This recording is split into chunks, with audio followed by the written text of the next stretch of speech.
ஜீ தமிழில் ஒளிபரப்பாகும் திருமாங்கல்யம் சீரியலில் இன்றைக்கி என்ன நடந்துச்சு அப்படின்றத ஷார்ட்டாக பார்த்துருவோமா. நேற்று எபிசோடில் கௌதம் திருவின் ஆஃபீஸுக்கு தீ வைத்த நிலையில் இன்றைக்கி ஒளிபரப்பாக உள்ள எபிசோடில் பரபரப்பான திருமங்கள்லாம் அரங்கேற்றிருக்கு.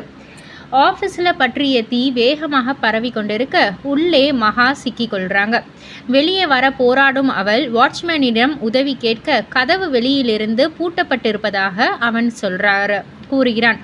உடனே கவிதாவுக்கு ஃபோன் செய்து ஆஃபீஸ் தீப்பற்றி எரியும் தகவலை தெரிவிக்கிறாங்க.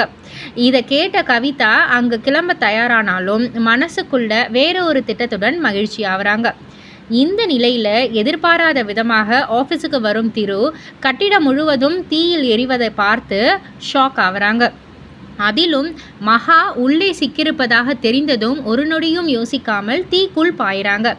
உயிருக்கு போராடியபடியே மகாவை காப்பாற்ற முயற்சிக்கும் திரு கதவை உடைத்து அவளை வெளியே அனுப்பி வைக்கிறான். ஆனால் அந்த முயற்சியில் தானோ தீக்குள் சிக்கிக் கொள்கிறான்.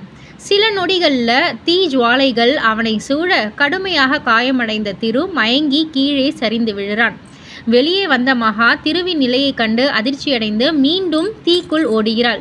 உயிரை பொருட்படுத்தாமல் உள்ளே சென்று திருவை வெளியே கொண்டு வர போராடுறாங்க. மயக்க நிலையில் கிடக்கும் திரு மூச்சு விடாமல் இருப்பதை கண்ட மகா அவனுக்கு மூச்சு கொடுத்து உயிர் பிழைக்க வைக்க முயற்சிக்கிறாங்க. இந்த காட்சிகள் அனைத்தையும் பார்த்த கௌதம் உடனடியாக கவிதாவுக்கு ஃபோன் செய்து திருவும் உள்ளேதான் இருக்கிறான் அப்படின்ற மாதிரி சொல்கிறாங்க. இதனால் கவிதா அதிர்ச்சியில் உறைந்து போகிறாங்க. திருவின் உயிருக்கு ஆபத்து ஏற்படுமா? மகாவின் போராட்டம் வெற்றி பெறுமா? கௌதம் மற்றும் கவிதாவின் அடுத்த நடவடிக்கை என்ன? இது போல பல கேள்விகள் ரசிகர்கள் மத்தியில் எழும்பியிருக்கு. இந்த பரபரப்பும் உணர்ச்சியும் கலந்த காட்சிகளை இரவு 7:30 மணிக்கு ஜீ தமிழில் காண தவறாதீங்க. கண்டிப்பாக போய் வாட்ச் பண்ணுங்கள். அண்ட் இது போல் சீரியல் அப்டேட்ஸுக்கு மறக்காமல் நம்ம சேனலை சப்ஸ்கிரைப் பண்ணி லைக் பண்ணுங்கள், ஷேர் பண்ணுங்கள்.